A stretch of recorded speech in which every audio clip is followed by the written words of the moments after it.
Gue udah lama gak cerita horor, dan sambil menunggu sahur mending kita cerita horor. Kali ini gue mau cerita soal horor yang ada di pesantren ya. Setelah kemarin gue cerita gue pengen banget masuk pesantren, gue mau ceritain cerita-cerita horor yang ada di pesantren. Oke, ini kejadian pas malam hari. Ada seorang anak perempuan yang kebelet BAB ya kan. Nih jam 9 malam, nih kalau di kota emang masih terang ya kan. Gue yakin juga lu pada masih nongkrong.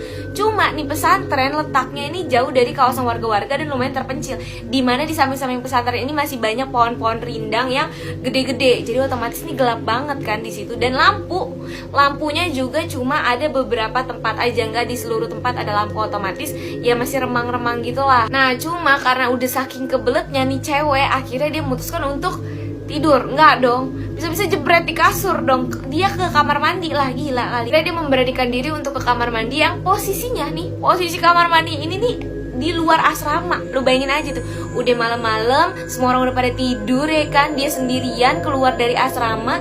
Itu kondisi lampunya itu remang-remang, dia harus ngelewatin lapangan terus baru keluar asrama, baru ada kamar mandi. Ini apa gue ceritain maju-maju begini sih? Munduran aja dong, santai aja Min. Sampailah dia di kamar mandi. Jadi kamar mandi itu ada 2 bilik, dan di tengah-tengahnya itu ada sekat tembok gitu. Tapi di tengah tembok di sekatan itu tuh ada bolongan yang bisa lah untuk ngoper kayak sabun, sampo dari kamar mandi satu ke kamar mandi satunya lagi. Nah pas sampai di kamar mandi, si cewek ini tuh udah ngeh kalau di kamar mandi satunya lagi tuh ada orang yang lagi mandi, karena suara jebar-jeburnya tuh kayak buru-buru dan kenceng banget. Tapi dia nggak peduli karena kayak udah kebelet banget, dari ujung nih kayaknya dikit lagi tuh udah cepirit gitu. Gak cerita akhirnya udah kelar buang hajatnya, habis itu mau cebok dong. Pas dilihat, nih ngapa gayung kagak ada gitu kan. Nih dia baru sadar kalau nggak ada gayung dan nggak ada sabun juga. Mikir dong, nih gimana nih, udah nggak ada tisu juga kan, udah berasa orang barat kita pakai tisu kan, nggak bisa tuh, nggak enak kan. Akhirnya nih karena di kamar mandi sebelah itu masih jebar-jebur terus, nih udah kagak tahu deh berapa ember yang dihabisin, karena dia jebur-jeburnya tuh cepet banget, dan kayak berarti kan kayak air yang dibutuhin sama dia tuh banyak banget kan.